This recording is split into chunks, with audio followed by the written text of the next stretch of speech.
Баршаңызға қайырлы күн, достар. Бүгін біз өте дәмді пирог жасайтын боламыз. Пирогымыз банан пирогы деп аталады. Пирогымызға керекті заттардың бәрін айта кетемін. Егер де сіздерге видео ұнаса, лайк басып, комментарий басып, қоңырау белгісін баса кетіңіздер. Бізге керекті заттар банан, печенье, сгущенка және маргарин керек болады. Печеньемізді осылай езіп аламыз. Оқтаудың көмегімен осылайша езіп ұнтақтап алдым. Енді біз маргаринді қосатын боламыз. Жақсылап маргаринді қасықтың көмегімен араластырып алдым. Қолдарыңызбен де мырыссаңыздар болады. Және де осындай ыдысымызға пергамент қағазын төседім. Сөйтіп стаканның көмегімен осылай басып шығатын боламыз. Басып шықтым. Енді бізге бананды қабығын ашып және турап алатын боламыз. Осылайша турап алдым. Енді бананды теріп шығамыз ішіне. Бананымызды әдемелеп теріп шықтым. Бізге керекті енді шоколадный сгущенкамызды үстіне жағып шығатын боламыз. Жақсылап қасықтың көмегімен мен жағып шықтым.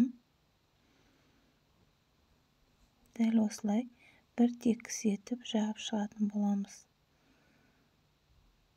Бетіне енді печеньемізді осылай оқтаудың көмегімен осылай ұсақтап аламын.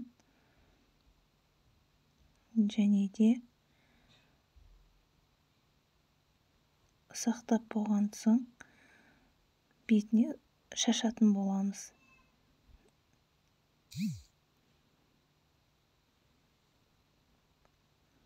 Мінекей мен шашып шықтым. Енді бізге какао шашатын боламыз.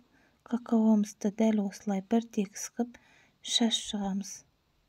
Мінекей какаомызды шашып дайындап алдым. Енді біз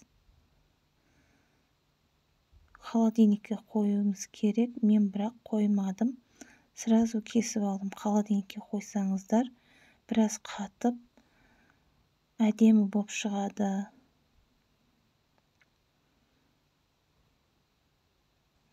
Кесеміз енді.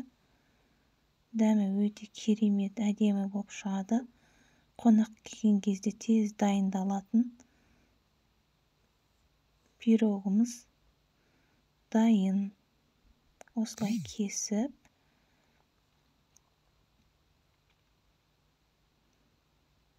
егер видео сіздерге ұнаса, лайк басып, комментарий жазып, арнаға тіркелуді ұмытпаңыздар. Сіздермен болған Дилбар Еркінбекқызы. Видеоның соңына дейін қарағандарыңыз үшін рахмет.